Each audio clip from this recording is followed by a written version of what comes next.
సాయంత్రం 7 అవుతుంది. 10,000 స్టెప్స్ అయిపోయినాయి. సో ఈ రోజు నుంచి నేను ఏం చేసిన అంటే మళ్ళీ నా మార్నింగ్ రొటీన్ అగ్రెసివ్గా పర్సూ చేద్దామని ప్లాన్ చేస్తున్నా. సో 5 o'clock నుంచే స్టార్ట్ చేసిన అనమాట. ఇంతకుముందు నేను 5 o'clockకి లేచి జాగింగ్కి వెళ్ళిపోయేటోని. 6:37 వరకు అయిపోయింది నా రొటీన్ అంతా. కాకపోతే మా పాప స్కూల్కి వెళ్ళడం స్టార్ట్ అయినప్పటి నుంచి నాకు కుదరట్లే. లేట్ అయిపోయి నైట్ ఎక్కువ అవుతుంది. నేను యాక్చువల్లీ 10 o'clock పడుకునే టైప్, 12 o'clock పడుకోవాల్సి వస్తుంది దీనివల్ల. సో ఈరోజు నుంచి కొంచెం ఎఫర్ట్ పెట్టి స్టార్ట్ చేస్తున్నా. మార్నింగ్ అయిపోయినాయి, ఒక 7,000 వరకు అయిపోయినాయి. తర్వాత మిగతా టైంలో 10,000 వరకు ఫినిష్ అయినాయి. ఇంకా 5,000 కంప్లీట్ చేసుకోవాలి.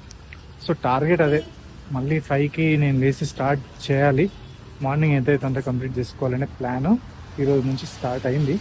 చూద్దాం, కుదిరితే ఇంకా రన్నింగ్ కూడా స్టార్ట్ చేసే ప్లాన్ ఉంది. ఎంతవరకు వర్కౌట్ అయితే చూడాలి. కొంచెం వానుంది కాబట్టి మా ఫ్రెండ్ ఒక ఆయన కేసులో ఉన్నాడు, ఆయన పికప్ చేసుకుందామని ఇక్కడ ఆగిన. సో ఇక్కడ కూడా కొన్ని స్టెప్స్ వేస్తున్నాను అనమాట. సో అది కథ.